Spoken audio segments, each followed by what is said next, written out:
grasp of foreign origin, and foreign does not mean another country; it means another planet. So maybe we have other issues we need to be thinking. Well, I'll leave it at that. Okay, I'm going to throw the atomic bomb over to John Lockwood, a former military intelligence person.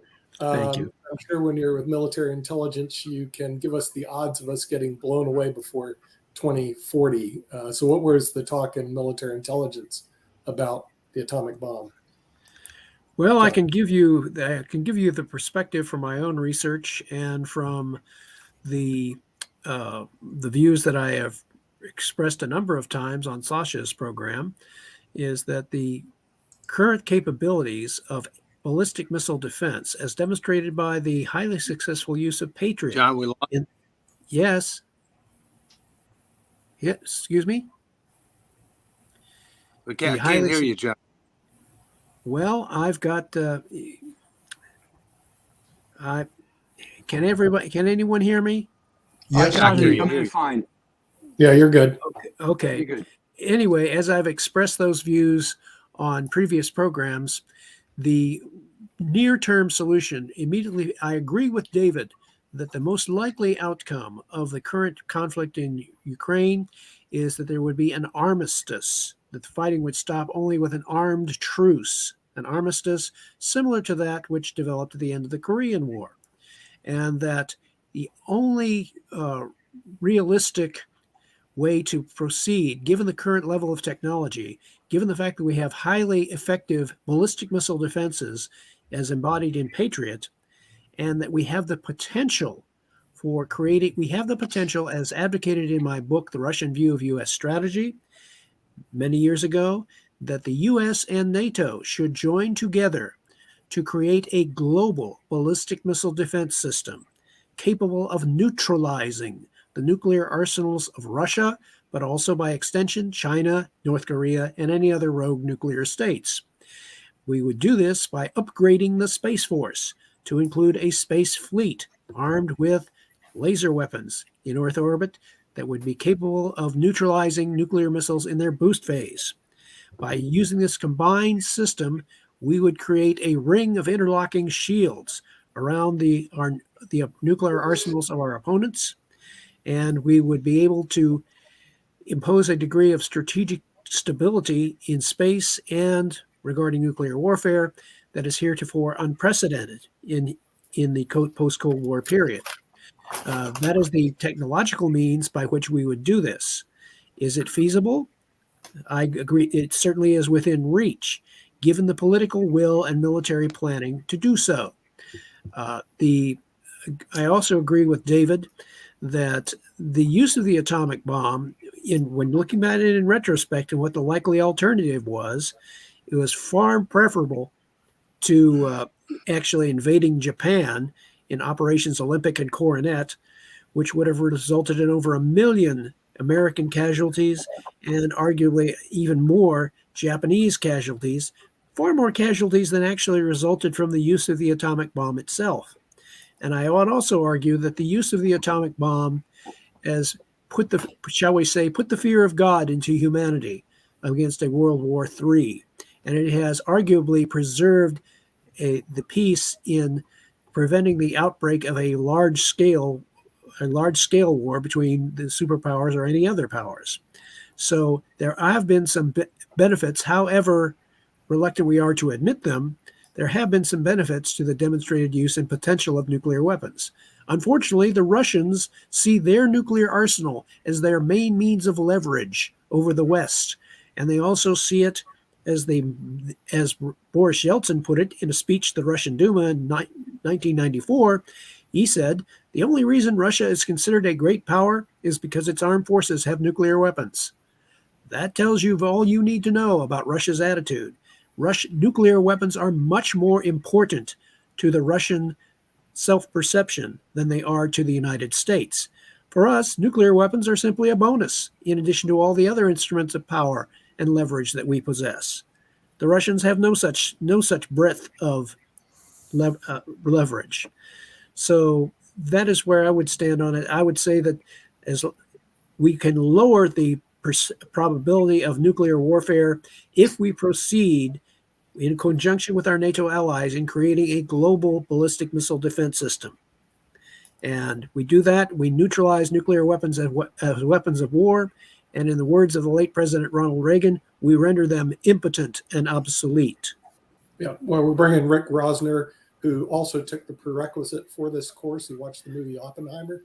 Rick, what are your thoughts about this nuclear war that's being ignored by the press? So when I was a young man under Reagan, there was a lot of talk of Star Wars missile defense system and how the physics at that time wouldn't work at all. However, it brought down, as and somebody can correct me if I'm wrong, the Soviet Union, because their spending to try to keep up with our Star Wars system was the final blow to their economy.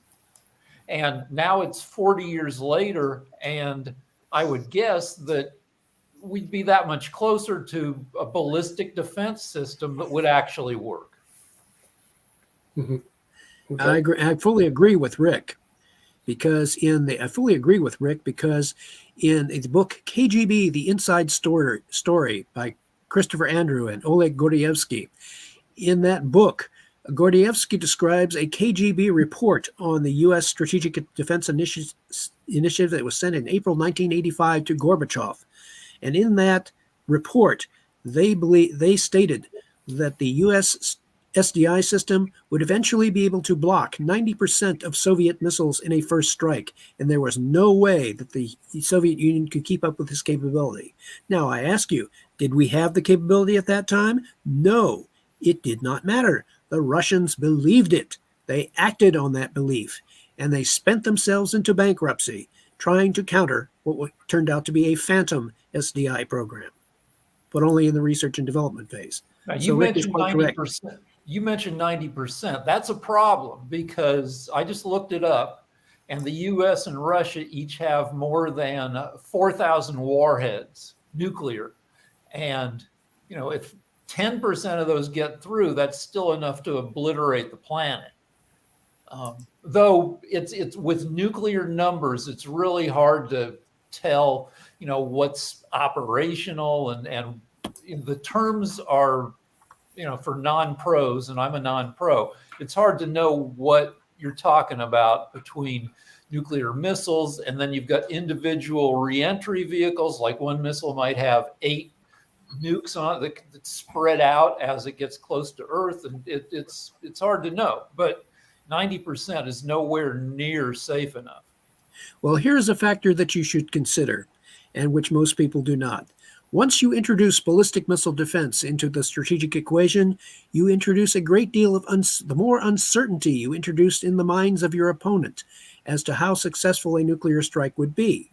They would, if Putin were to contemplate launching a nuclear strike in the teeth of a robust ballistic missile defense system, he does not really know how many of his nuclear missiles will get through. He does not know which ones will get through.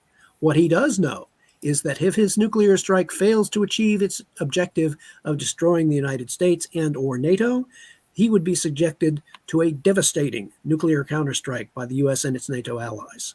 So what most opponents of ballistic missile defense fail to take into account is the degree of psychological uncertainty and what it would entail. The prospect of ballistic missile defense to the Russians is fearsome, because they have, in my research, they have been afraid of the Patriot system since 1985. When I was a brigade intelligence officer with the 10th 88 Brigade in January 1985, my brigade commander said, "Well, Lockwood, you read those Russian military journals. Take a look and see if they say anything about Patriot." Well, according to my in good fortune, in the January 85 issue of Vestnik Protivovozdushnoy Obrony, Herald of Anti-Aircraft Defense, there was an article on U.S. medium to high altitude air defense systems. The last third of that article dealt with Patriot. And in that article, the author claimed that Patriot was intended for what they called Protivoraketnoy Obrony, anti-missile defense of the United States, and claimed that essentially they were talking about strategic defense of the United States and using Patriot. Now, not only did this precede any actual demonstrated use of Patriot in ballistic missile defense, but it far exceeded, they thought that Patriot was the leading edge of Star Wars. So this is the capability of the thing that Russians fear more than anything else, and they won't admit it, but their actions demonstrate that they do. The thing they fear more than anything else is the potential for American technology to neutralize the one thing that makes Russia a great power, its nuclear missile arsenal, and which is why they so vigorously oppose ballistic missile defense. So Russia is basically a third world country with a ton of nukes. Half our population, bad infrastructure, kind of bad national morale, I guess, but like a very low lifespan. Russia, the Soviet Union, for years prioritized, the military, the Cold War over its own people. And Russia's pretty sucky, but they still have thousands of nukes. That's it's a very unbalanced power. It rests on its power rests on a very precarious, narrow base. And if that base is neutralized by ballistic missile defense, then they are, as you say, a third world power. Only this time with neutralized nuclear weapons. Let me jump in if I can. As noted in America in 2040, still a superpower question mark. It takes four things to be a modern day superpower: global economic power, global diplomatic influence, global military capabilities, and global cultural influence. The USSR never met that. Russia's not even close to meeting that. I agree that the only reason that you have to take Russia very seriously today, from our standpoint, is their nuclear arsenal. They have more than any other country, including ourselves.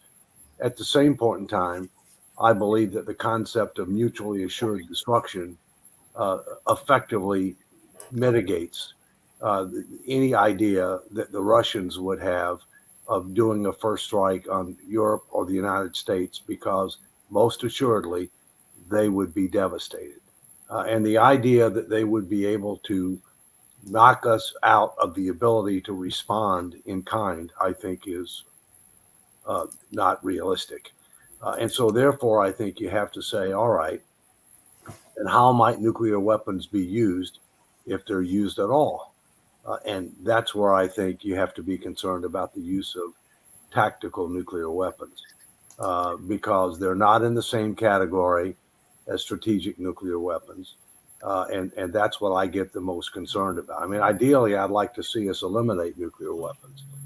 But I do agree that but for nuclear weapons, we wouldn't be worried about Russia at all, especially given their performance in Ukraine and how abysmal. But I also believe that we don't have to worry about Russia trying to invade NATO.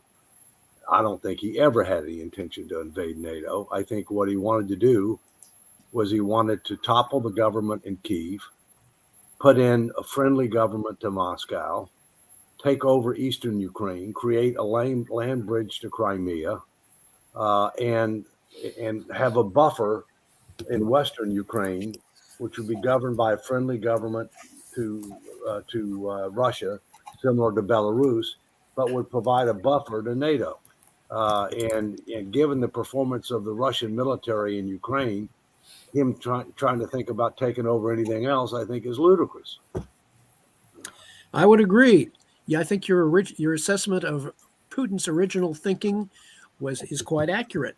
He thought that his nuclear arsenal gave him leverage and freedom of action, especially given NATO's previous non-reaction to Russia's 2014 annexation of the Crimea. And however, he miscalculated this time on several levels. He overestimated the ability of his own military to get the job done. He underestimated the ability of the Ukraine to resist effectively. He underestimated the reaction of NATO and the United States.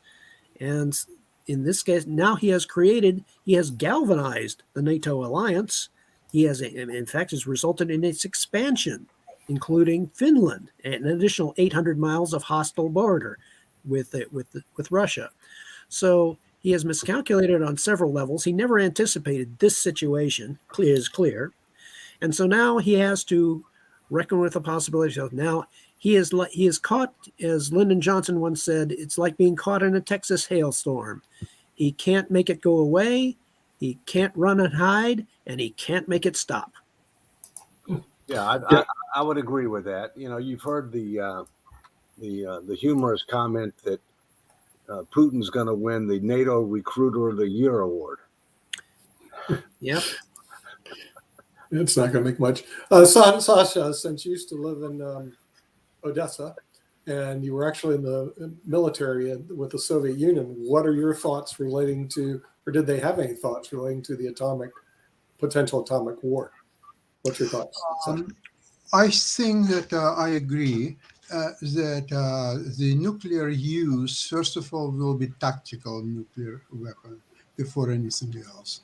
Now, Putin, being a very stupid man, beside being a bandit, but he's also very, very stupid man, by taking a relatively prosperous country which had enormous financial resources and natural resources or any other resources that he could build a wealthy, sound economy. He threw all that out completely. He is the most horrible danger to Russia during the last 1,000 years. Nobody was threatening Russia as much as this idiot. Not Genghis Khan, not Hitler, not Napoleon, nobody even close. Putin is destroyer of Russia. So even such thing as a nuclear weapon or tactical nuclear weapon, even to use them, even here, he's an idiot because the time to use that was right at the beginning of invasion of Ukraine. He had momentum on a second, third day, if not the first one, to start nuclear weapons use over Ukraine. The West, United States, they would be scared to death. Not only that they wouldn't resist it, they wouldn't even say a word. They would be numb. They would be absolutely nowhere to find. Biden would be hiding somewhere on a North Pole or a South Pole. Nobody would be able even to find him. That's what Putin should have done. If he was ready to go over bank and he was ready to demonstrate, because there are two major uses of nuclear weapons. Number one, it's a psychological threat of using the weapons. This is just the threat of using by Russia the nuclear weapons absolutely horrifies the West and United States, and they agree to give Putin a third of Ukraine, a half of Ukraine, all Ukraine, and half the Poland, and whatever Putin wants, just not to use nuclear weapons. So this threat is just as powerful than the actual use of the weapons, at least tactical. So the tactical use of weapons from Putin, first or second day, not even the third one, right, to absolutely overwhelm the West, all countries that would potentially resist the invasion, and that would be the end of story, and he would be ruled today all Ukraine and half Poland and whatever else he wants to use. And nobody would say a word, trust me. Today, very different story. The coming of the nuclear age is also the coming of game theory. Mutually assured destruction assumes rational actors on both sides. And at least at the beginning of the war, there was a lot of speculation about Putin's mental status, and also if he decided to try to use nukes, whether his generals would follow through. Rick, I would like to suggest something, that obviously Putin is not a rational actor. Number two, you have to understand that Putin, he is, I would disagree with previous speakers that there will be a stalemate of any kind. Obviously, Ukraine will win the war, even without the ATACMS missiles and F-16s. Ukraine will just win this war. That's There is no doubts about that. And Russia is not equipped to endure this war for another several months, never mind years. So there will be no armistice. There will be no similar situation to North Korea. Ukrainian people will never accept that. They will rather die than to have these invaders on its territory. So concerning nuclear weapon, look, there are just too many weapons, warheads, delivery systems being built. So I think this is a childish assumption that that will never be used because of mutual assured destruction or any other conflicts. There are just too many of them, and they will be used. Let's hope that it will be used in limited nuclear tactical weapons. That is the lesser of evil, and let's hope that will stay there. You have two other parts of the world that have a pretty good chance of exchanging nuclear weapons. India, Pakistan, in Kashmir, and then you got when Iran becomes nuclear capable versus Israel. Korea. And that, Oh. and Rick, I might add one fact that most people have overlooked is that right after the collapse of the Soviet Union, collapse of the East Germany, and when the West Germans went into East German territory, went into their bases, and they discovered the Warsaw Pact's war plans for war against NATO. And there was an article by Lothar Ruhl in July of 1990, in which the war plans revealed that the Warsaw Pact, the Soviet Union, led by the Soviet Union, planned the initial use of up to 300 nuclear weapons against NATO targets in West Germany to literally blast a hole in NATO's lines and drive to the Channel coast. They were planning, and this was contrary to what NATO was assuming, that there would be a conventional phase. But the Soviets at that time were intending to go nuclear from the outset in the event of war with NATO. The former Eastern European members of the Warsaw Pact have not forgotten this, which is why they were clamoring for not only ballistic missile defense systems on their territory once they joined NATO, but they also requested ballistic missile defense systems, and some went even so far as to request American troops on their territory, because they were all aware of the Warsaw Pact's nuclear war plans against NATO, and that there would have any war against NATO would have been nuclear from the outset, as Sasha has suggested. And in this current context, the Russians themselves are aware of their own previous war plans, but because the war is not against NATO per se, but against Ukraine, they did not feel it was necessary to use nuclear weapons from the outset. They thought that the mere threat would be enough to constrain NATO, given NATO's previous behavior when Russia annexed Crimea. So I would say that Sasha would be technically correct in saying that Russia should have gone nuclear from the very outset, but they didn't, because they thought the mere threat of their nuclear arsenal was enough.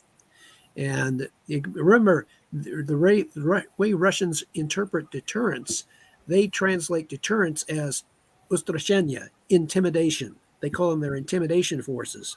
This tells you just about all you need to know about how the Russians regard their nuclear arsenal in terms of its political utility. So, yes, I would agree, but it is very important to take into account the Russian perception of both of the U.S. strategy, as well as their perception of the utility of nuclear weapons. To do so is to make that calculation based upon, as Rick referred to, game theory. The big error of game theory is that it assumes, yes, not only rational actors, but that both sides see the strategic situation in the same way. It commits the analytical fallacy of mirror imaging. That is a fallacy that the U.S. intelligence community strives to avoid at all costs, but nevertheless, it still falls into that error on occasion. So, in any case, that's where I think the other place that we need to be concerned about the use of nuclear weapons is on the Korean Peninsula. I would agree with that. Kim, when we point it to you, drop the atomic bomb on you since it's Oppenheimer the other day. Kim, why does the media ignore what I think could be a very important and volatile issue, the potential for atomic war? What's your thoughts? Oh, you really want my thoughts? I Toss think that grenade to Kim. if it were my opinion, I think man hasn't grown up at all and needs to grow up. I think we need to get out of this mindset that we need to destroy each other in order to achieve success, and we need to unite and start building and growing together in that way.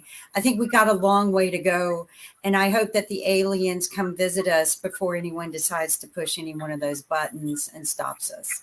That's because, quite frankly, I just think all of this is really disappointing and sad, and it breaks. Well, I agree with Kim that it is a sad feature.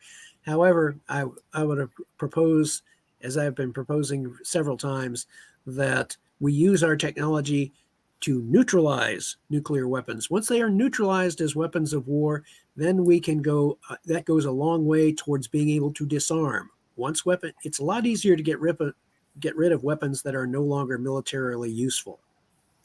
I just want to interject on that. Realistically, you may want to believe that you can neutralize every weapon out there, but you're not going to. You're always going to have someone who thinks that they can get the upper hand.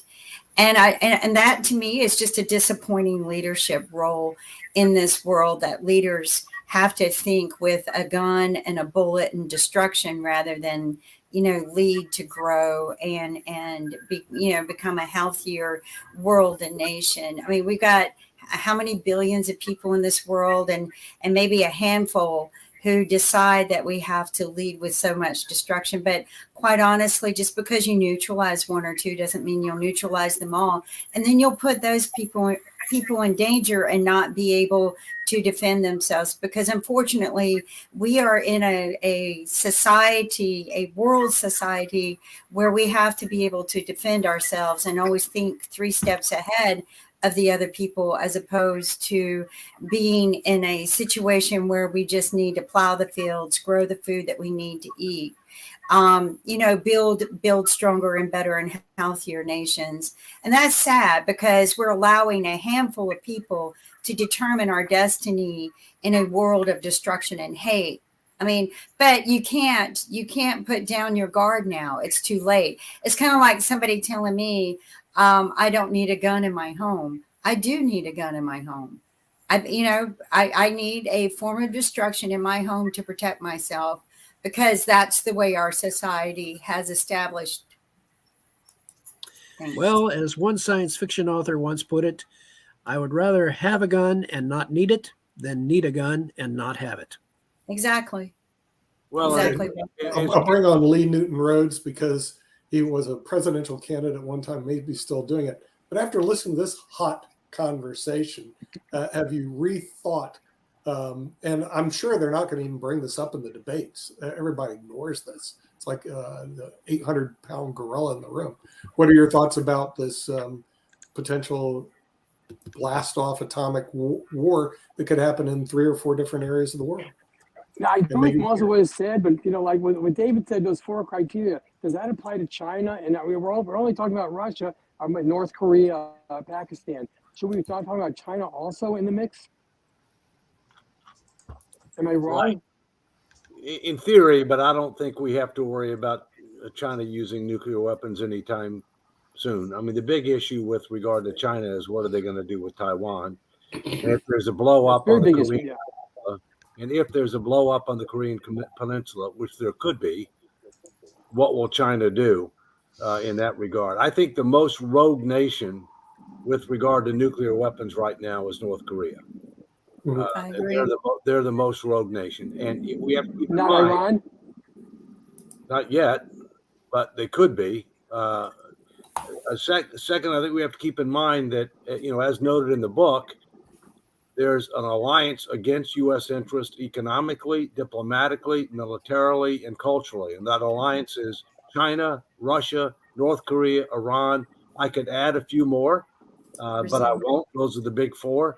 And then in addition to that, you've got certain countries that are of critical importance, and we don't really know which way they're going to go in the long term. An example of that would be India, Turkey. But I'd like, if I can, to come back to something Sasha said. Sasha said that in his view, there's no question that Ukraine will win the war.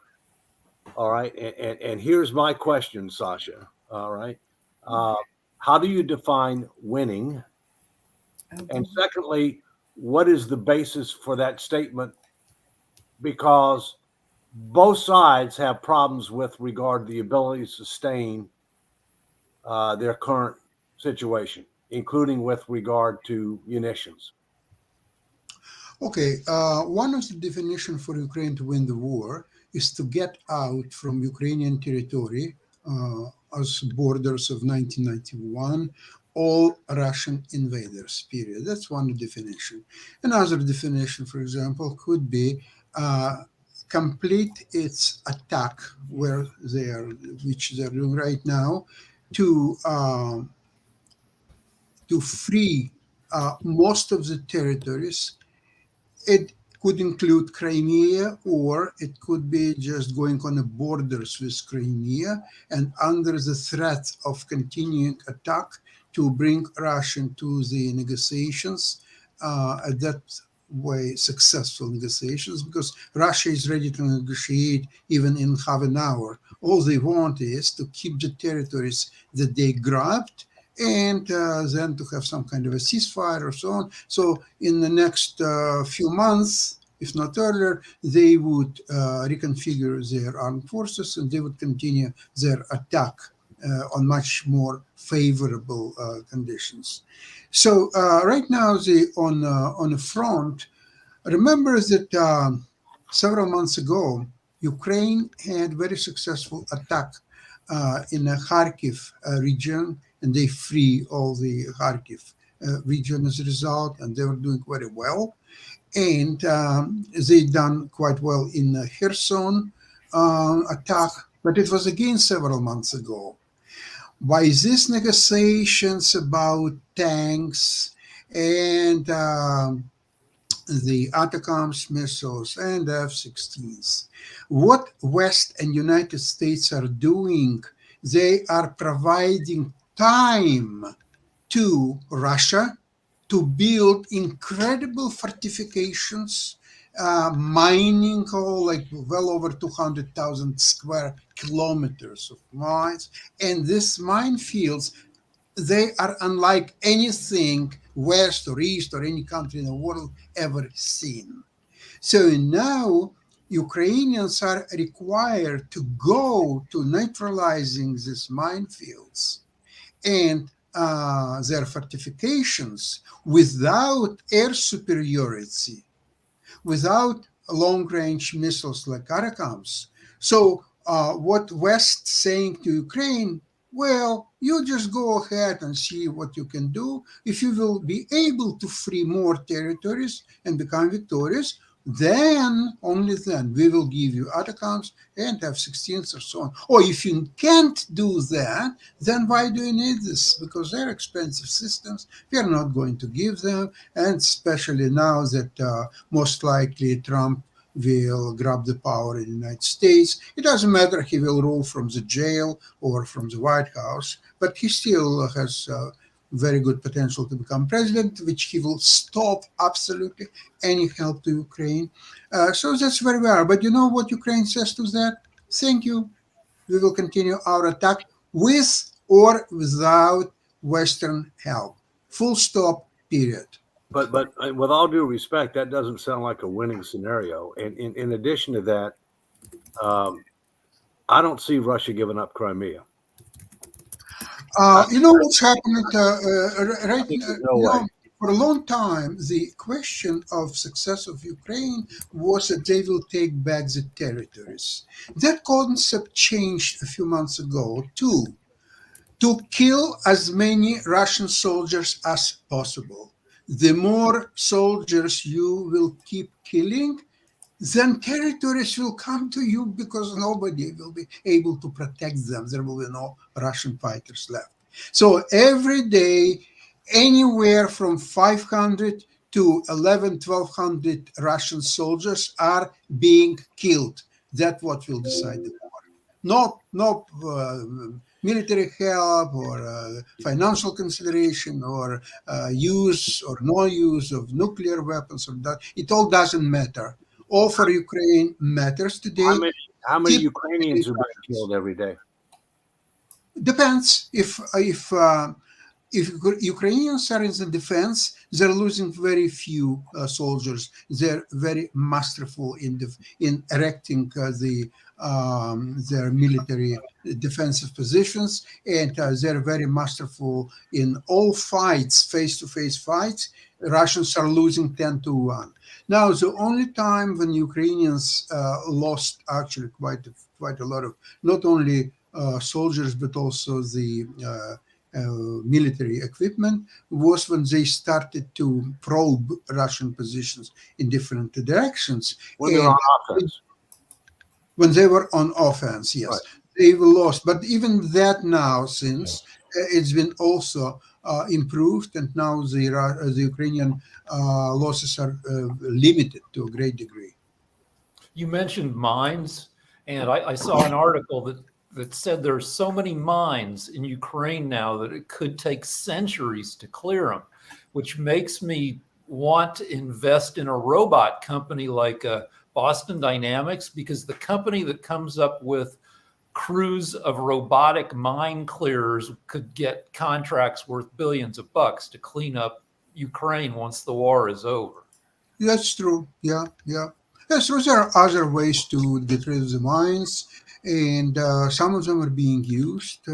Even cluster bombs could be quite useful in clearing up the mines, and that's also being tried. So there will be a way to get rid of it. But there are, Jonathan, I think you're quite articulate in saying that there is no point of any meaningful, peaceful negotiations between Russia and Ukraine. They're so far apart that it's possible. Yes, essentially, I've stated that the political objectives of Russia and Ukraine are politically irreconcilable. Russia desires essentially the conquest or neutralization of Ukraine. Ukraine desires complete independence from Russia. These cannot be reconciled peacefully. What must occur is the operational military defeat of one side or the other, so that it is compelled to give up its political objective.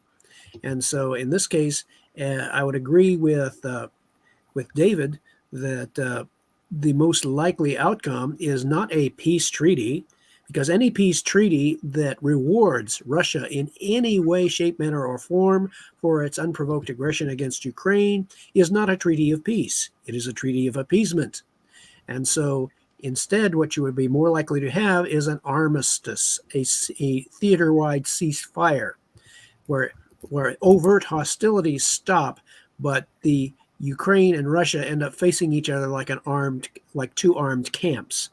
And the best possible outcome that Ukraine could expect would that it would have succeeded in ejecting Russia from its territories, as well as cutting off the land bridge between Crimea and Russia, in which case Crimea would simply fall into Ukraine's hands like ripe fruit, because the Russians would not be able to sustain their operations in Crimea. So the best possible outcome at this point is an armistice. Best outcome for whom, though? The best outcome for Ukraine is to have a military ceasefire after Russian military forces have been ejected from its occupied territories, and that way Russian forces would no longer be occupying Ukraine, any part of Ukraine, but the Russians refuse to give up, in which case you have an armed truce. Right now, that is about the most achievable end state that is relatively favorable to the West. and marginally, yeah, oh yeah, the Russians would only reluctantly agree to that. And the Russians and Putin have already been making noises about going nuclear if Ukraine takes any so-called Russian lands. This would include Crimea or anything else. So they are still using the threat of use of their nuclear arsenal after the fact in order to try to consolidate its gains and force Ukraine to the peace table, Yeah. negotiating Is there, table. is there any Jonathan? If I is can there jump any in. hope just- that Putin's eventual successor would be less belligerent? Might be more. Yeah, I would point You wanna go I would there? point you. Yeah, you got to be careful about that. Careful what you wish for, because there was a novel entitled "Fox on the Rhine," which speculated what if Hitler had been assassinated, but his successor was even worse, Heinrich Himmler. In which case he was totally evil but sane. He was not a nut job, and he made essentially in the novel, without revealing it all of it for you, he made the end of World War II much more costly for the United States and its allies. So, in the case of Putin, if Putin, we cannot assume that Putin is the only person in the Russian military political leadership that is anxious to pursue war with Ukraine. One Soviet general was asked a number of years ago what he thought. He was asked, "What is the most beautiful city in all of Russia?" His response was Kiev, the capital of Ukraine. Yeah, I think we have to be careful with what words we use. I don't use the word best for what's the best outcome, because I don't think there is the possibility of a best outcome. You might say least bad. Well, no, I don't even say that. I say the most likely outcome. All right. The other thing is that people are talking about, well, what about a pathway for Ukraine to be a member of NATO? Well, the way the charter is with NATO, a country at war cannot become a member of NATO, and therefore there would have to be some resolution. I continue to believe the most likely resolution is an armistice, as it was. I agree. And question, and in that case, Ukraine could join NATO in case of I armistice? don't know, and the reason being is because, as we've talked about before, it wouldn't be a peace treaty. There's not a peace treaty in Korea. That's right. There's an armistice. Okay, so I don't know that they would still be able to join. Now, Putin has already said publicly that he doesn't have a problem with Ukraine joining the European Union. Okay, Congressman Brian Fitzpatrick from Pennsylvania, who's one of the co-leaders of the Problem Solvers Caucus, which was created by No Labels, which I'm one of the national co-founders for, suggested that maybe Ukraine could join NATO with the understanding that that it would not invoke Article 5. What kind of NATO is that? Well, That's the only reason for any country to join NATO is Article 5. If it wouldn't be that, NATO would be absolutely hopeless organization. Okay, because NATO is supposed to be a defensive alliance, not an offensive alliance. And so okay, you can say that, and I understand and respect what you're saying, but that means it didn't join NATO. All right. I mean, that is Putin's red line. That is his red line. Okay. And I do not believe that he will allow that to be breached without using tactical nuclear weapons. Actually, a lot of Putin's red lines were already broken, and much more than once, even by countries like Turkey and many others. And I don't think that such a loser as Putin can pretend to draw some kind of red lines or orange lines or any other lines. He's a loser, he's a criminal, and his days in power are actually numbered. And that could be. I don't disagree, but keep in mind, Sasha, that in order to become a member of NATO, you have two things you have to do. All right, three. First, you can't be at war. They're at war. Number two, you have to be invited. They haven't been invited. And number three, you have to have a unanimous vote of all members of NATO. And I don't think you should assume that the votes are there. Yeah, David, I would like to David, remind, though, just a sec. I would like to remind that with the benefits of being member of NATO. There are also a lot of responsibilities of being a member of NATO. And I'll tell you, with everything what you just mentioned, I don't believe personally, you may disagree with me, that it's in Ukrainian benefits at this moment to become member of NATO. Look at country like Israel. Israel is not member of NATO or any other organization. It has a treaty with the United States though. And Israel is so strong militarily that nobody in his right mind in the Middle East world would even dream about attacking Israel. And if the 6 days war now of 1967 would happen today, it would be 6 hours war, not 6 days war. Well, also, we still haven't solved the Crimea question. In other words, Ukraine will take it. That was in 2014, and it sounds to me, correct me if I'm wrong, Dr. Lockwood, that was a big mistake on the West. Not Oh, it was. They should. It was. Yeah. The West should have responded much more forcefully to Russia's illegal annexation of Crimea.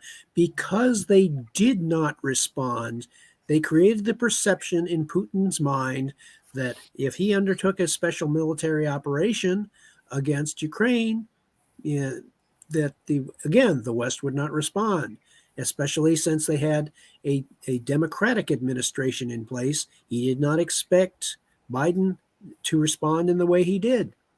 And because his predecessor, Obama, did not respond to Russia's annexation of Crimea. That created a dangerous precedent in that it created a false impression in the Russian mindset. It also showed that agreements like the Budapest Agreement aren't worth the paper that they're written on. If they're not a treaty, if they're not a binding treaty, they're not worth anything. And we have something to learn in that regard from Taiwan as well, because we don't have a binding treaty with Taiwan and we don't even recognize them as an independent nation, which is a whole different story. All right. But, look, I hope Ukraine prevails. But I continue to believe that the most likely outcome is an armistice. I fear that if Putin is boxed into a corner, that he'll use tactical nuclear weapons. But from what I'm hearing on the ground, as of today, it's a stalemate. Okay, and with that, we're going to sign off here. We do want to thank the Honorable David M. Walker, the former Comptroller General of the United States, and our elite panel discussing an area that seems to me that the American public is ignoring, which is what's going on in Ukraine. And we'll see you next week on Economics with the Honorable David M. Walker. Take care. Bye-bye. Thanks, Tim.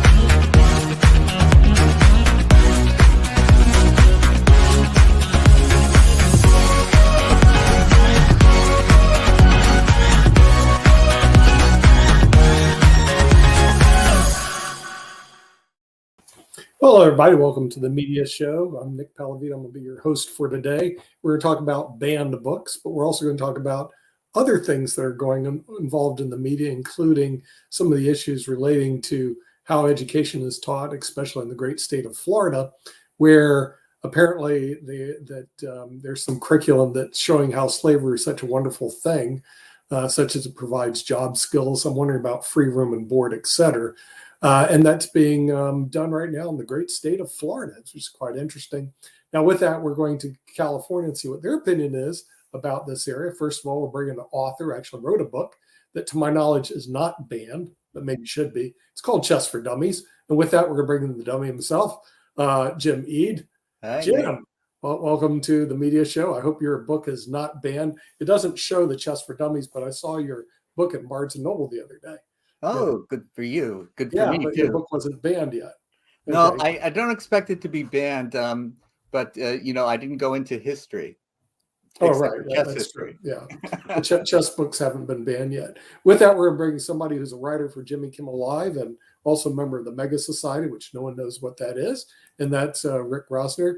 Rick Rosner, welcome to the show. We'll talk about banned books. We're also going to talk about your friend Ron DeSantis down in Florida and some of his interesting progressive ideas. With that, also somebody who's progressive, we're going to bring in the founder of the PODTV network, Kim Calhoun, coming in from the Raleigh-Durham area. And I'm sure behind you have some books that are also banned that we're going to discuss. And then My book's banned. all these books are banned. A presidential candidate who doesn't have to deal with these issues, at least right now, Lee Newton Rhodes. Lee, we're going to have to get your thoughts on banned books and also your thoughts on one of your potential political opponents, Ron DeSantis, who apparently, I don't know how they do this. They're telling, and I'll start with you, Lee, because this boggles my mind. They're telling people in education how to teach, what to teach. Okay. And I never had a political entity when I was teaching at Northeastern University's graduate tax program come to me and tell me how I'm supposed to teach graduate tax. Now, apparently in the great state of Florida, they're telling the teachers that when it comes to slavery, you have to teach, look at all the great skills that you got when you're a slave. You learn to become a blacksmith. I mean, you got free room and board and all this other stuff. So what are your thoughts, and I'm going to pick on you, Lee, about your opponent, Ron DeSantis, saying, hey, we're going to teach everybody about the benefits of slavery. Look at it, free room and board, job skills you learn. I don't have a all this grasp on other that stuff. so much, but if some of this is true, obviously, because they did do technical things. The Jews in Egypt, they did technical things, whether in Nazi Germany, but it's taking so much out of perspective in terms of the burden and what they were going through at the times. Am I wrong? So my relatives enslaved in Egypt 2,500 years ago, definitely they benefited. They had falafel Fridays when they were working on the pyramids. So, and they also developed accounting skills, doing the math of moving those big blocks around. Okay. I just missing a point. I just find it's interesting. Not only all the benefits that they're describing. It's like you could write a book, The Benefits of Slavery, free room and board. Look at it sort of boggles my mind that we're even having this discussion. The Democrats have this.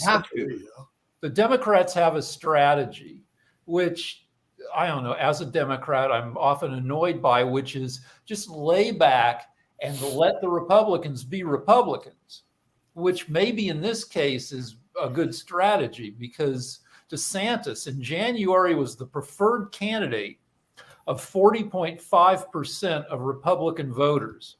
Now he's down to 15.5%. He lost almost 2/3 of his support. With Trump, whatever Trump does, 40% of Americans continue to love him. With DeSantis, the more we see of him, the less we like him. Rick, why is that? Because as a governor, he appears to have done a decent job up until now. He's not physically imposing. He's awkward with people. He does this. There's the deal with what's his name who rode in a tank and then Mike Dukakis. Yeah, Dukakis. As soon as Dukakis looked kind of schmucky in a tank, that cost him dead the election. And DeSantis ends up his laugh kind of strikes people as artificial, and just people aren't buying it. He's not stupid, though. He's just, I guess, not a people person. I think he went to Harvard or Yale Law School. Yeah, I believe so. Also. Both, I think. Didn't he? One undergrad and then the other grad or something. Right. Yeah. So he's not a stupid person, but the thing is, it's just he apparently doesn't rub people the right way. But then when you look at Trump, and this thing that also just boggles my mind, here you got a guy that has baggage a mile long, yet people are supporting him. Do you know why, Nick, though? Did you see the video clip of what's the guy's name? It came out, when Trump was running, saying, "Why are people supporting him?" It's basically a big FU to the establishment. True. That was in 2016. I think that was very true. Yes. But Jim and Lee, hasn't that been going on for a while? Because if you look at some of the most successful candidates, No. I mean, Obama was not an establishment candidate, no matter what people think. He was a community activist. Carter was a peanut farmer. There were a number of others that were not in that space. So they were definitely, I think there's been a trend for the folks that are going against the establishment to be very successful, whether they are Democrats or Republicans. Well, Trump ran on draining the swamp. Unfortunately, he made it much swampier, and it turns out miserably with that. Yeah, well, it was pretty swampy to begin with, so it's a matter of degree. But it was certainly he made things worse. And if you voted for him in 2016, I have some understanding of your perspective. You throw the bums out is my lifelong strategy. But I do think that once you've seen him in action, you can't pretend you didn't see it. So, what we saw was 4 years of division, 4 years of inciting hate, 4 years of really profiting off of the presidency. Let's come on. And, these are all things that we saw. And of course, he's under indictment now, and he's going to be continuing legal problems into the near future without any sense that things are going to get better for him legally. So we know now. So if you supported him in 2020, I don't understand your reasoning, and if you support him in 2024, forget it. I don't want to have a conversation with you. I agree with what you're saying, but in fairness, you had to hate on the other side also. They wanted to impeach him before he was in office. Pardon me? I'm sorry, Lee. I didn't hear. I agree with a lot of what you're saying. But there was a lot of hate on the other side also, in terms of making up conspiracies with the Russian hoax, in terms of the Hunter Biden laptop being false, in terms of they wanted to impeach him before he was even inaugurated. In terms of Trump? Yes. Oh, well, yeah, I think I see that in terms of Biden. I wanted to impeach him before they inaugurated him. Yeah, well, what gets me such a divisive person. He's very divisive. I don't know Yes. why the Republicans continue to back a person that has that much baggage, and perhaps is their only chance of losing the White House. The only chance of losing I can see the Republicans doing is to bring Trump in front. Have they put that calculus together? That anybody on the Republican Party could probably beat Biden except Trump. I don't agree with that. I think if you run DeSantis, he's a loser. Okay, well, Just okay. one. Yeah, DeSantis is a mini Trump. So you get rid of DeSantis, get rid of Trump, and I think any other candidates would win. Yeah. I don't agree. I do think Curious that why we can't find anybody better. I'm sorry, Jim. I'm sorry. Go ahead, please repeat. But I agree with Jim on many points, but I am so tired of the same old, same old. Can we not? I mean, is this the best humans can do? Really?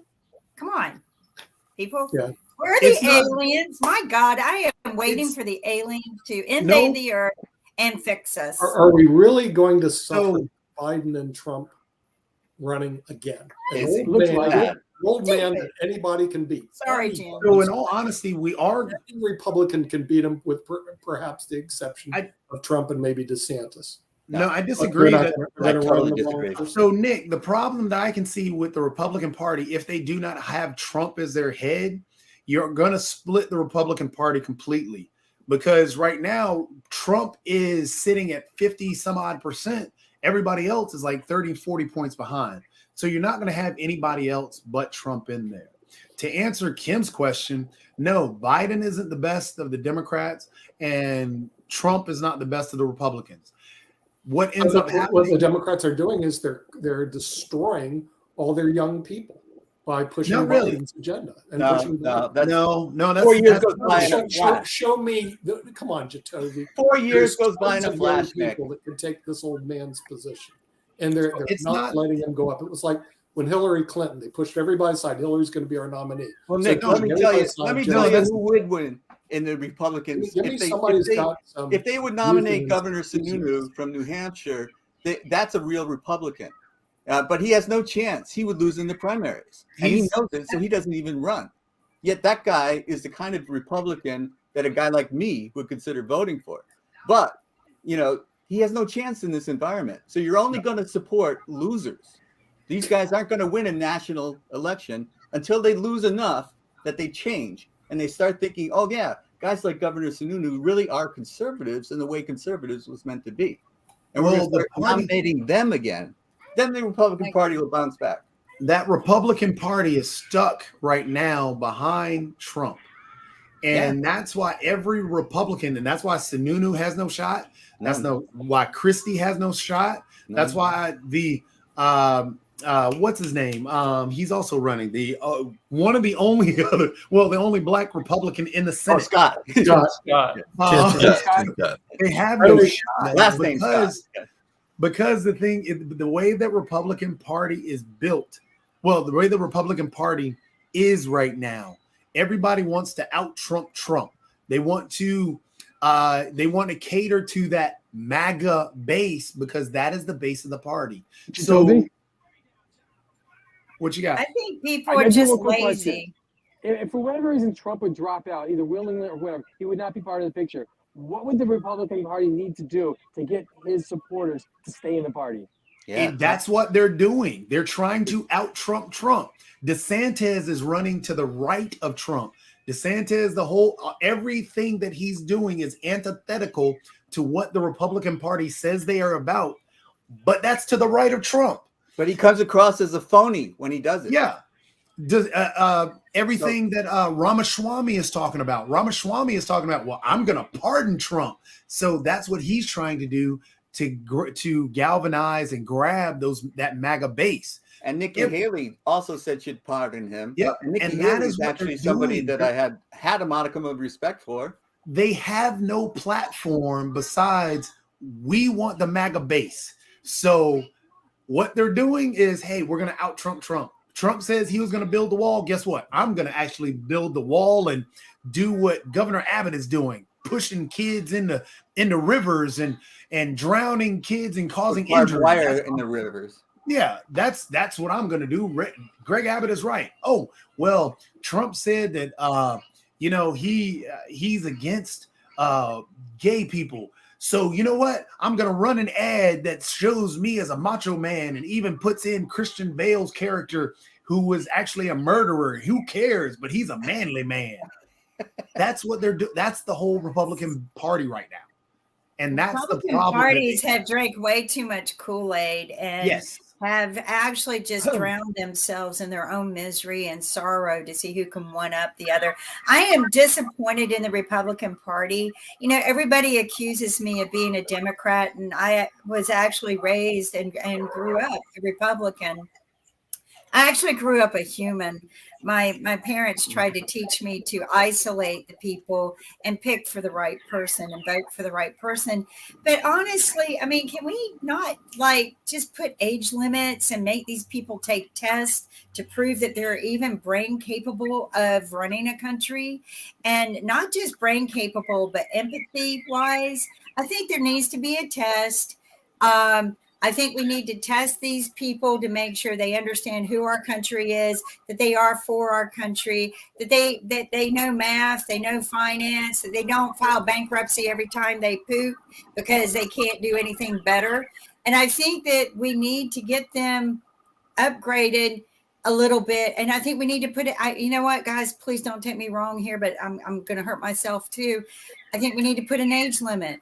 Nobody over 70. I think it needs to stop at 70. Our presidential leaders need to become younger, stronger, and smarter. And I think is that universal? All politicians in Congress and also the Supreme Court? Everybody needs to take a test. Everybody. But I don't know how you get people to agree to that. Nobody likes to take tests after they're done taking the SAT. In 2020, tens of millions of Biden voters weren't voting for Biden as much as they were voting against Trump. And it's going to be the same thing again in 2024. But in terms of being able to tell what people think, it's becoming harder and harder because polls are currently a mess and they're not going to get better. It used to be that that a lot of people, a third of people, would agree to take a political poll if they got a phone call. Now it's one person in 500, which means the one person who says yes might be a crazy person. So you can't go by polls anymore. Yeah, it's a great. I think that's another test we need to do is an insanity test before we allow anyone to run for office. But nobody's you can't get the people in office. Well, that would pretty much cover it back. I'm sorry, Kim. That's like a rhetorical question. That's the only people you get to run. So I think the bigger problem than even tests or whatever, because tests that's not going to change anything.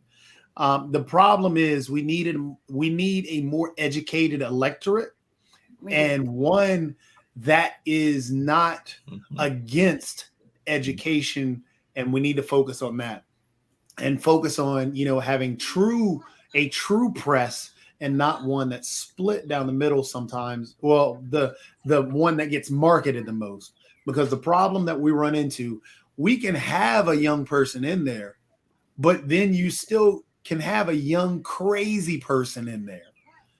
It's a matter that we need, and they can even pass that cognitive ability test. But the problem is that who we're voting for. For example, Marjorie Taylor Greene should not be in Congress.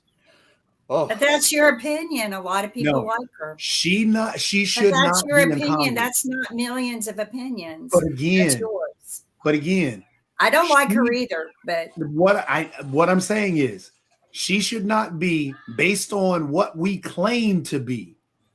Her anti-Semitic ways, her racist tropes that she pushes out. Lasers disqualify you. Come on. So again, it's the electorate that put her in there. Not she would have passed whatever test that you're asking for.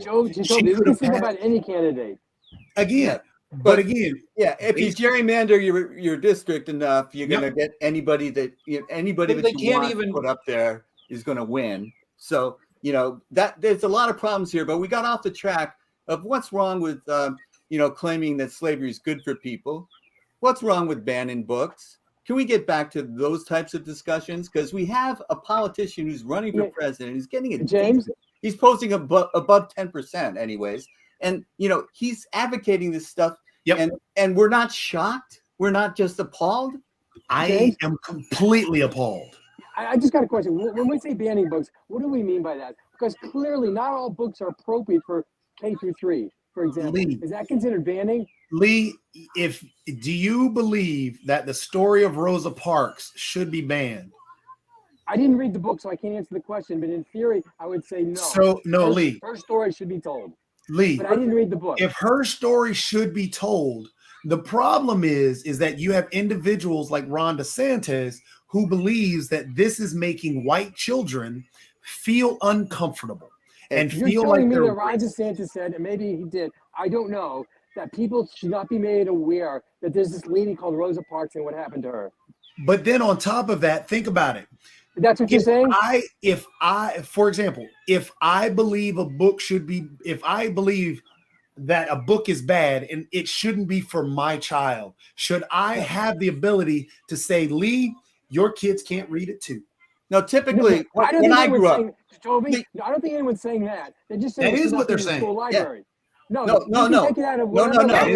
Buy the books personally. No, Lee, you got it wrong. What we're saying, when I grew up, there were people that were in charge of deciding what was appropriate for children to learn at certain grade levels. That's part of the curriculum. Now we don't have that anymore. What we have are parents getting up and saying in their community and saying, I don't want this book because it features 2 women as a mother, and so we've got to get it out. And there's a politician supporting them, and now this wave, which is not coming from the academic people who are educators, who are thinking like what's appropriate, what isn't appropriate, right? What would be good for them, what is essential for them to learn about their, these are the people who are trained, who have been trained to make. No, I get that. Now we've given that power up to people who don't know what they're talking about and have an agenda. James, I get that, but should parents have a voice?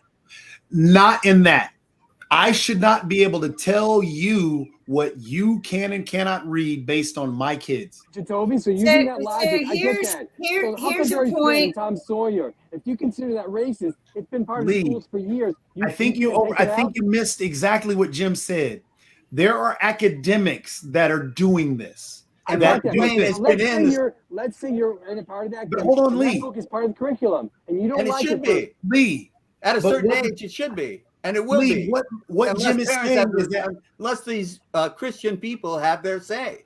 there are trained people doing this.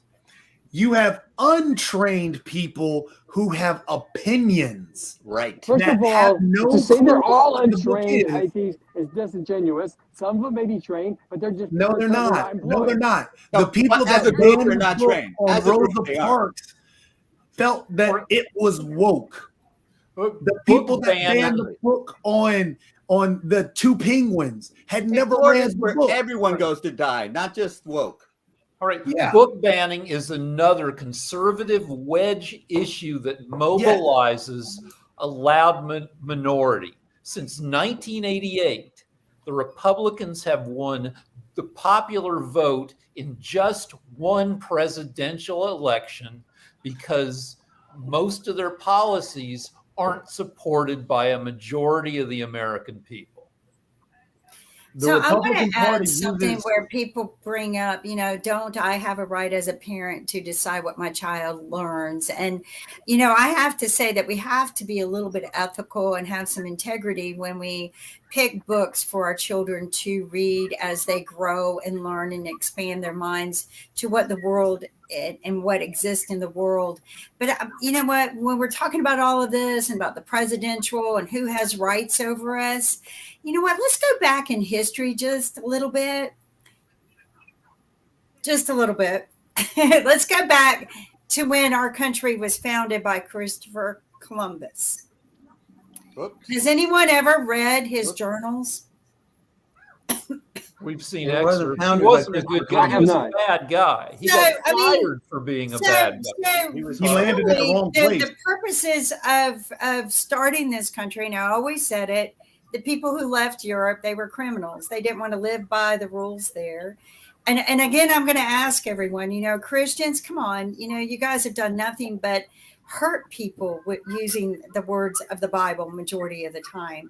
You use fear, you use, and God is, from what I know of God, that's not fear. But let's talk about this, from the day one that this country was founded by Christopher Columbus, it was to enslave the people and to make the people do what they want. And nothing has changed from the time that they brought over other people to, take over this country and do what they want to do. So the question is who's in charge, right? So just to touch on and that. that's what we have to start controlling. And there's millions of us. We need to control that. Well, just to touch on that, and Jim, you're biting the tongue for the same reason I was.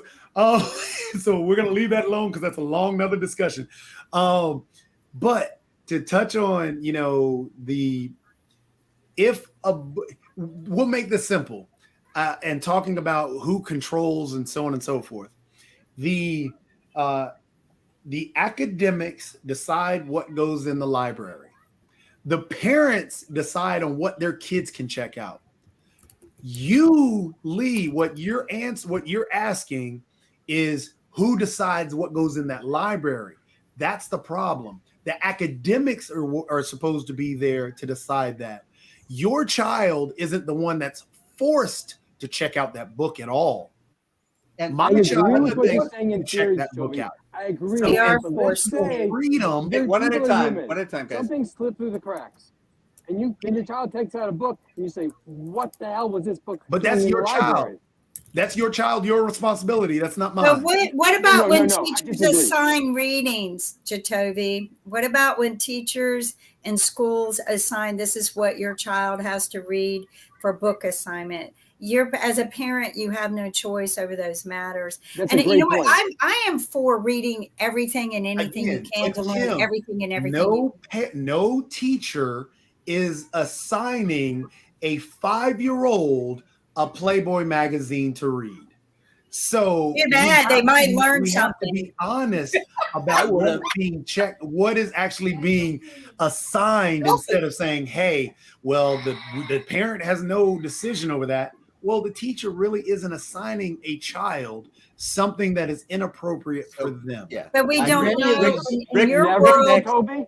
Rick's In got your a world, it may be okay, and in some other person's world, a book may not be okay. But then again, Wait a minute, Tim, Rick just had his Opinion. hand All up. All right, of so, this go ahead, is Rick. opinion. Tim, It's let all Rick have to opinion. say. All right, It's so not many of logical.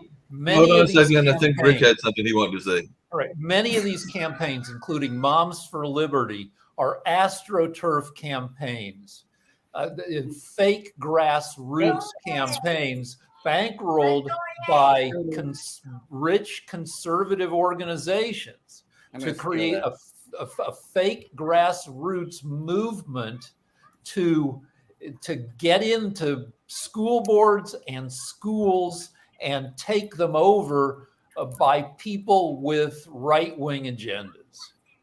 exactly. And it's not even a strong minority in some cases. It's just a vocal minority. But you know, the academics weren't perfect either. One of the things I was assigned to read when I was a child was Little Black Sambo. So you know, the academics have to grow and have to change with society. But that's where it is. That's where it belongs to be. Who's saying these books are appropriate or not? They have to be trained individuals. They have to be weighing the pros and cons. And they have to be saying what society is telling us, and in broad terms. And so academics can be counted on to do that, even though they aren't perfect, even though they will make mistakes. You know, parents have to guard what their children are reading. Certainly, there's no question about that. But they can't have a say in what other children are reading. Yes. James, so when they make those mistakes, parents are supposed to just sit there, like potted plants. I'm sorry, Lee, say again. When they do make mistakes, which you acknowledge they're human, they make mistakes. Yeah. Are parents supposed to sit there like potted plants? No, what they do is they I work think the so. system, Lee. You work the system. You say to That's the all I'm academics saying. and the No people, voice. the principals, you go to the teachers, you go to a PTA conference, you pound the That's all I'm chest. saying. and you Even say, more so. Pardon me? Even more so, Jim. Everything that you're saying, that's the way you change. That's the way you change things. But the problem is these parents that are wanting to change things and claiming and wanting to ban all these books aren't doing that. No. These parents are basing their whole opinions on the ideals of the Southern strategy and this whole conservative movement that is talking about woke, which they cannot define.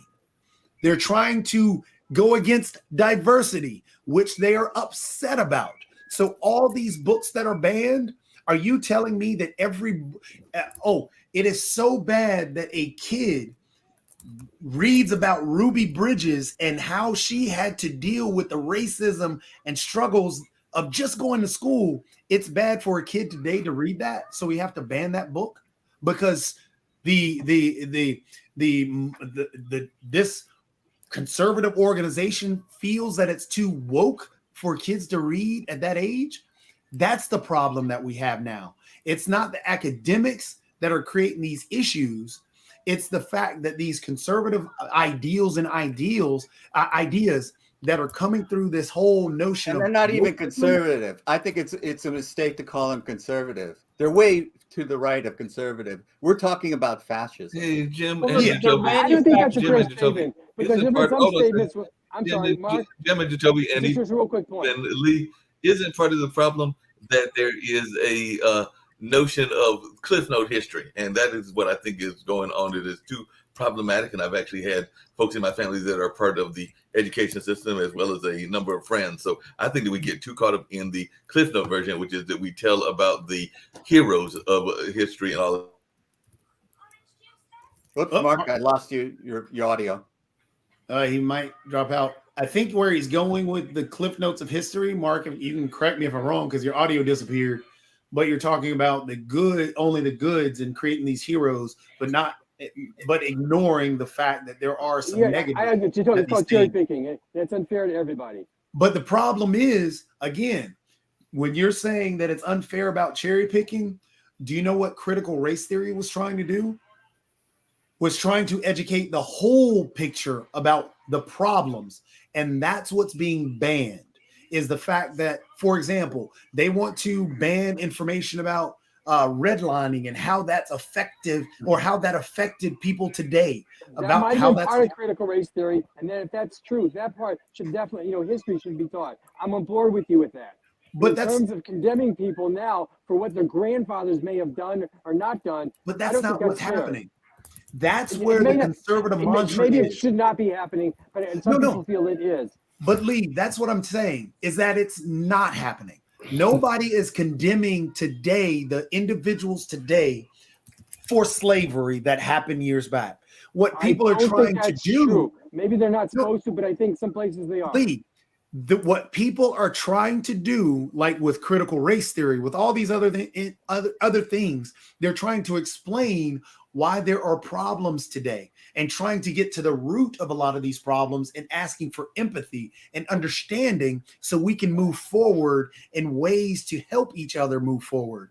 The messaging, on the other hand, that's where the problem is, because I keep bringing it up because that's all we are doing is that Southern strategy. In the 1950s and 60s, when the civil rights movement happened, what ended up happening is that those in the Democrat Party who started the Klan, started all this other stuff, and they were all Democrats at that time. They moved away from the Democrat Party. Yep. So Now then they're you all had Republicans. the whole set of individuals that were out there, a whole voting bloc. So then Nixon came in and created this whole Southern strategy. Yeah. Nixon decided we're going to recruit these people based on this white replacement. These people are coming to take your jobs. These people are coming to attack you. You don't want black people living in your neighborhood. Fear-based. Rick, you got your hand up again. Yeah, as Jacoby is saying, the book banning, trans grooming, as with all conservative culture war issues, they're designed to manufacture fear and outrage to get Republican voters to the polls. Yep, exactly. And sadly, that's the new Southern strategy now. If you look at everything that DeSantis is pushing forward, he's the number 2 candidate in there. What's he attacking? He's not attacking anything on the economy. He's not attacking anything that really would help people. What's he attacking? Culture wars. If you look at Ramaswamy, out loud. He's a businessman, blah, blah, blah, blah, blah. But then what is his big campaign stuff? Culture wars. If you look at every GOP individual right now, even in the Senate, in the House, because they're more vocal, all their stuff. Jacoby just froze on me. That's like just a freezing problem. the way it is. Yeah. Well, I have a question. Oh, go ahead, Kim. I have a question. And each of you can answer one at a time. What would you change to implement the process to be able to stop book banning and banning certain things in our courses, in our education? What would you do as a leader to make things better and healthier for our people in our country so that we do get the right things that we need? I'd go with social media education. When I was a kid, pornography was hard to find. My friends and I had to dumpster dive outside of fraternity houses in case a frat boy had thrown out his issues of Playboy magazine. Thought of that. But now the internet is a cornucopia of porn, and you can't put those horses back in the barn. What you need is social media education about, look, this stuff is out there. It creates an unrealistic picture of what sex is. You need to teach people social media hygiene, how not to be twisted by the stuff they are going to run into, not just porn, but propaganda, bullying. People need tools to counter what they are going to inevitably run into. Rick, but in real life, though, certain stores, children are not allowed in there. If they're under 18, they have to show ID to buy the materials. Should somebody be responsible if stuff is available on a child's cell phone? Who's responsible, the child, the parent, or the provider? Yeah, but any child with any kind of skills can circumvent any kind of age bans on the internet. So maybe children Unless under that 18 child shouldn't is have very. Maybe children under 18 shouldn't have access to phones then. Since it's inedible, they're going to have porn, you're saying. I think so. I mean, you can, maybe a kid in a strongly, monitored household where the parents are paying a lot of attention to the kid's devices, they might be able to hold it off for a while. But what happens when that kid has a play date and goes to the house of I think we're better off assuming they have access because they are going to get also. it. Yeah. There was a movie called Men, Women, and Children with Adam Sandler. It didn't do well at the box office, but it's about how a pornographied culture makes everybody sad and crazy. And it's a comedy, but everybody in the movie is messed up because of what they've seen on the internet. Well, that's very important. Life, art imitating life. I do think that there's something that we do need to talk about in terms of, the society is changing. The internet has changed these things, and people have access to all sorts of things that they didn't have. So controlling it at a state of public education is a fool's errand to begin with. And, but Lee brought up Mark Twain. Of course, Mark Twain was talking about a society that was in the past, and he was giving us an example of what that society was like and what people were like and what people talked like. And that's exactly what history is about. That's exactly what education is about. And this is when we can look at something and say, hey, look, that's not ideal. That's not the way I want to be. That's not the way the community I want to live with. And this is what raises people's consciousness. And to deprive them of that is an error. And the other thing that's going on in this country, not only is there a move towards autocracy, where we just decide for you what you can and cannot see, but there's also a movement towards theocracy, so that it's going to be our way of looking at the world and no one else's. And if you look at the world a different way, you're either going to hell or you don't belong in this country and you should go away. And, unity is not uniformity. We don't have to look alike. We don't have to talk alike. We don't have to dress alike. We have to be tolerant of one another. And if we teach tolerance at a young level and cooperation at a young level, this is part of our elementary school, problem solving together as a group instead of as individuals. This teaches tolerance of other people's points of view, because there's things that I haven't thought about that Jacoby has. And when Jacoby says that, I go, oh yeah.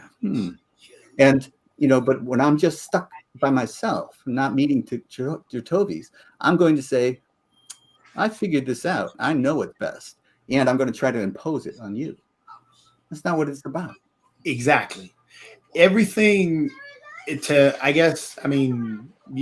started it off. Jim, you're still going down that path, and I'll even add a third on there. It's all about education.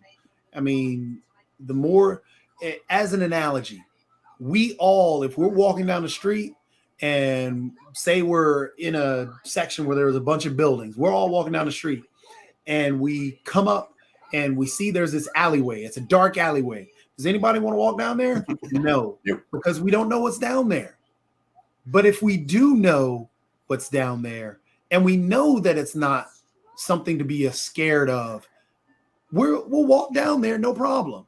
It's the same way in life. It's the same way that we deal with people. So the more kids are exposed to, for example, there are families with two mothers.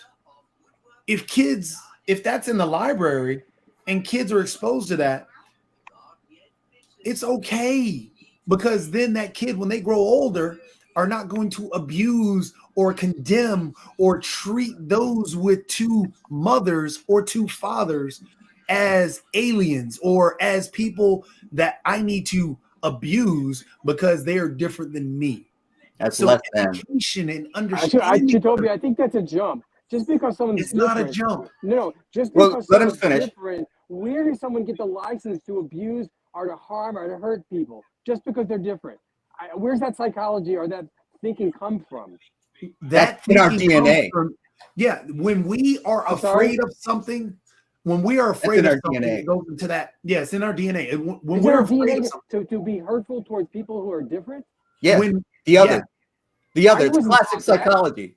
yeah. I never heard that before. I'm not For example, saying you didn't. Lee, I never heard to in hate people who are different. Yeah, well, here's a the other. real The world other tribe. example. We're afraid of them. Yeah, Going back here's to- a real world example. A It's in our real DNA, world it's example permanent. that's going on today. Now, when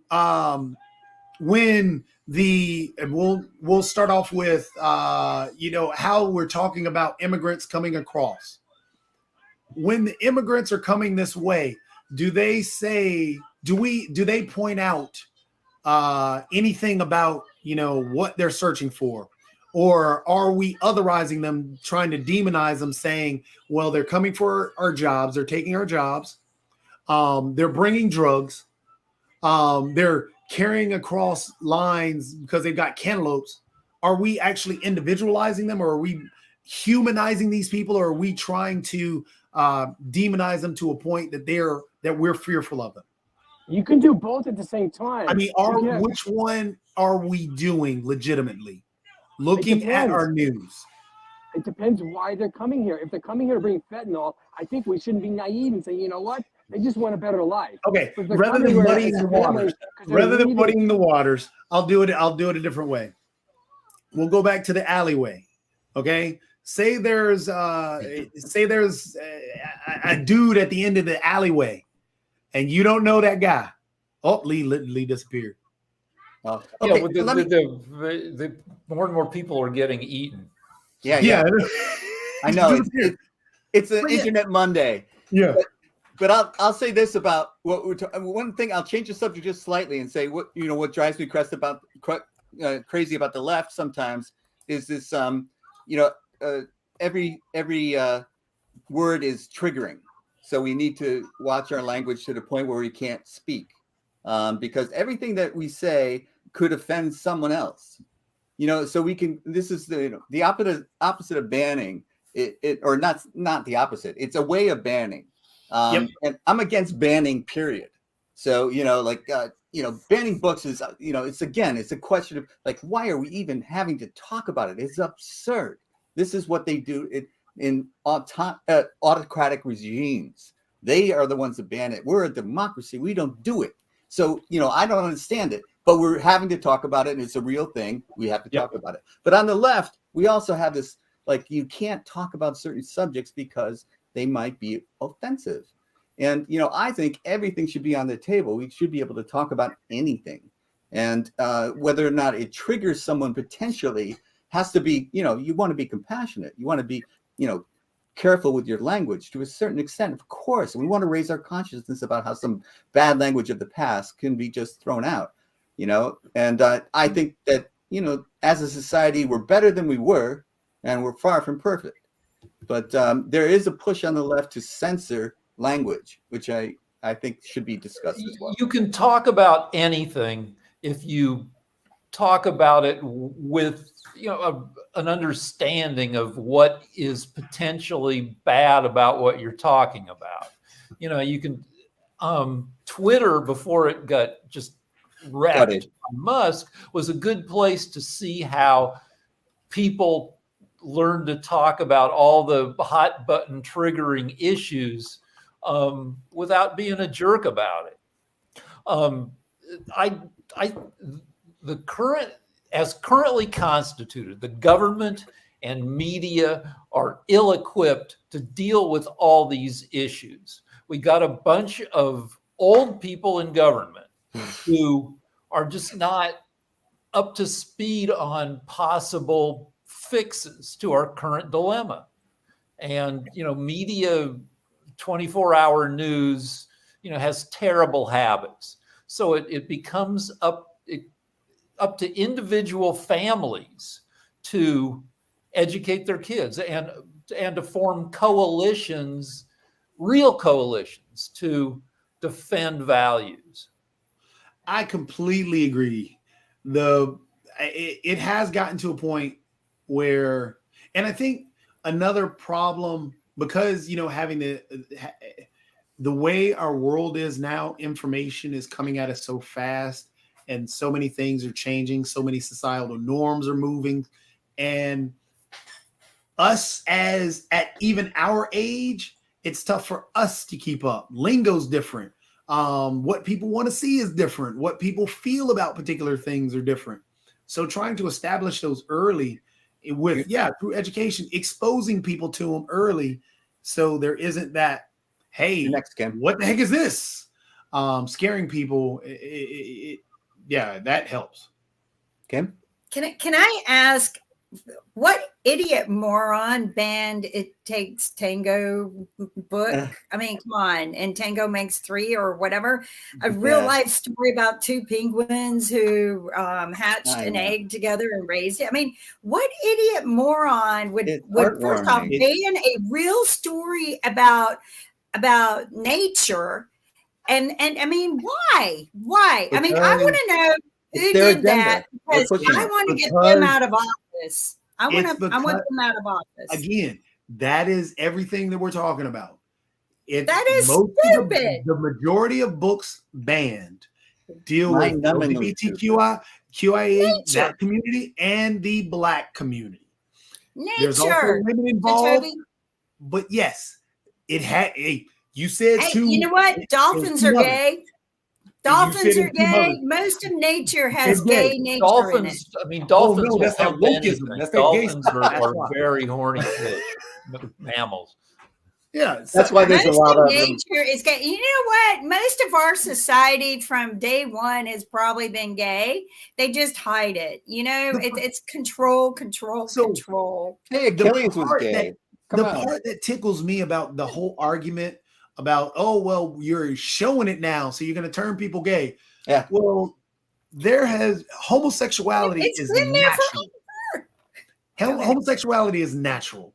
The pagan religion was about orgies and dudes having sex with dudes while they're on top of land on women, and women having sex. That it's natural. It's part of nature.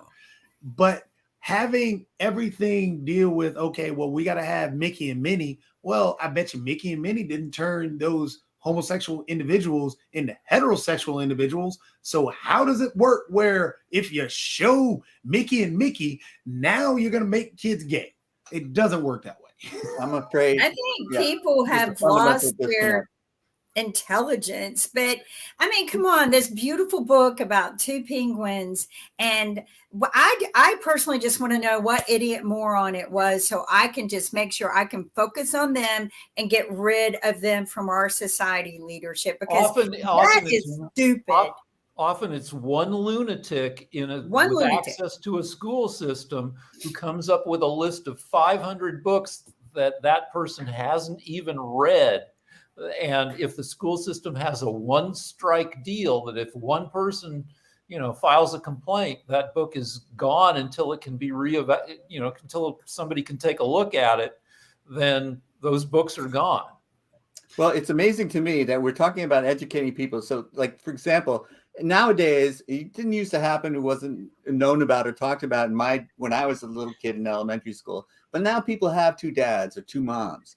And so, you educate them about that and they consider it part of the universe. And it's not something to be questioned or looked at it askance. And kids will be accepting. If not, if you ban it and they don't know about it and they see it, then they start to tease kids. And kids can be merciless to one another. Yep.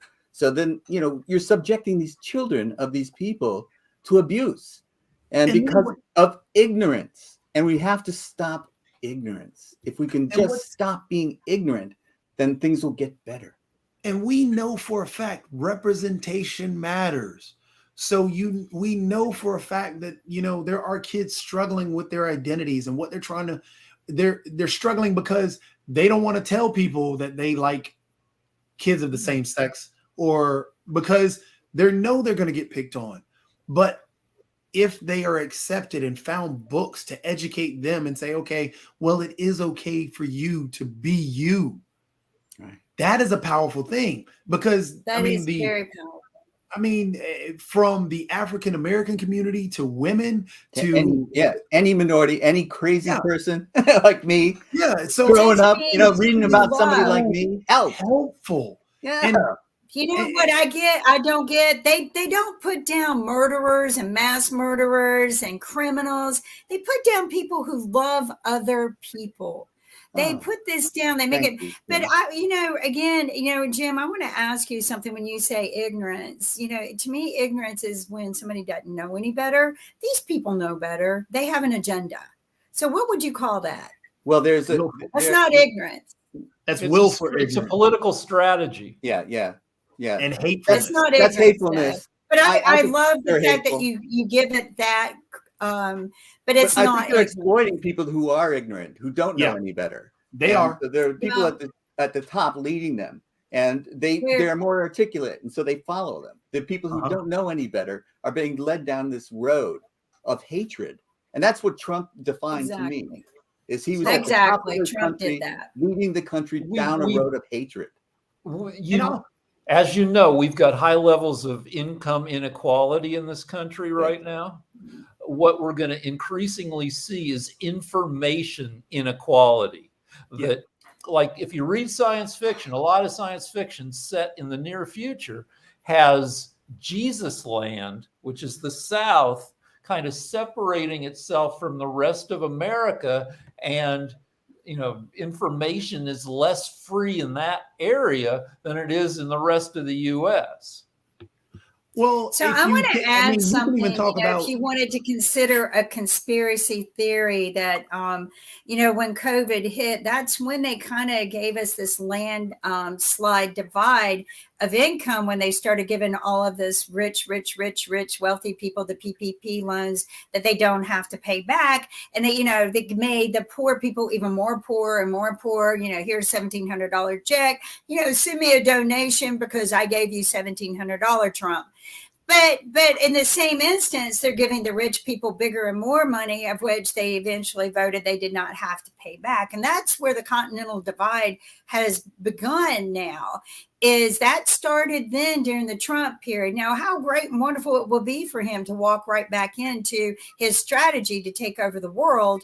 When we have this huge divide, not just divide in finance, but also divide in the way we feel about each other, the way that we work together. We're imploding, and we're not getting better.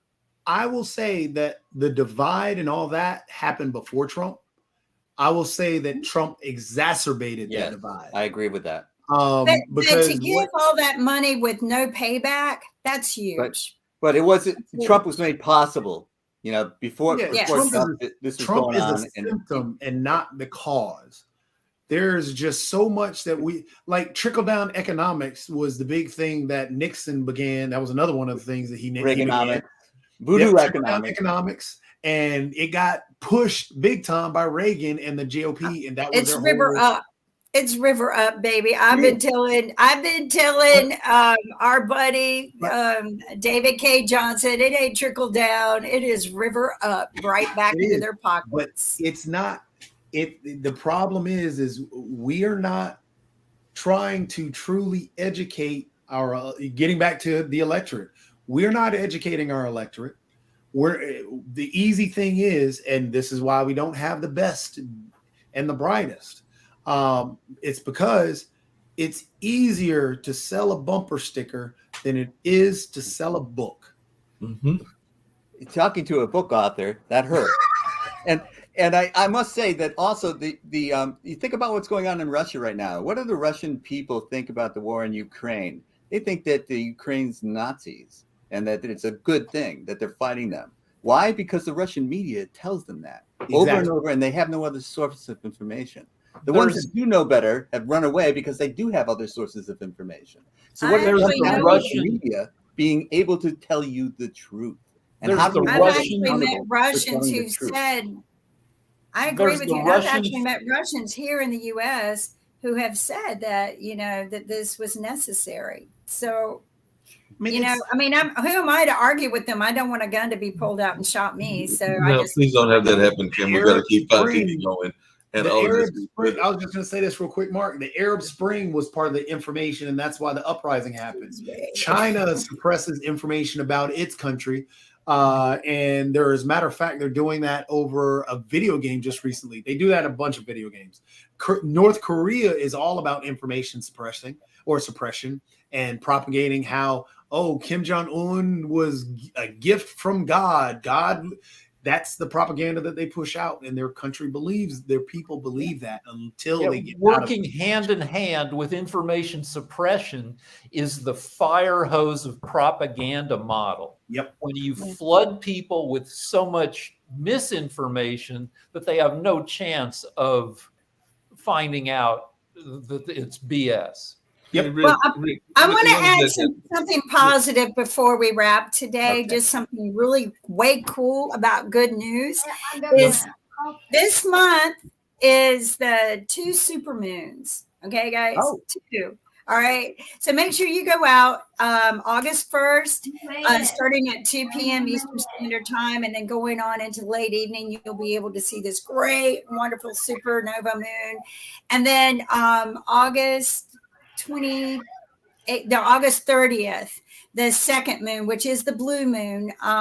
This doesn't happen very often, but hey, guys, go out and enjoy some nature. Hopefully they won't ban our show for mentioning, something great about nature, about 2 super moons in 1 month. God forbid it might be, We've definitely mentioned nature several times. Kim, did that if you earlier. don't want to listen to the nature, there's Zap Mama who released a song called Supermoon, and it's actually a great song. She plays the guitar if you're big into the guitar. And it August sounds 12th kinda is actually going to be a meteorite shower. I know that Dick's in Raleigh is doing a watch thing where you can literally go out there and lay in the stars. And I think they're actually supplying telescopes for those that want to go into that space. I actually won't be there because I think that same day we're going to be celebrating the 50th anniversary of hip hop, because hip hop has also been going on for 50 years. And some people want to ban elements of hip hop and all in that space to tie the stories together. And the U.S. Chess Open is going on in Michigan right now in Grand Rapids.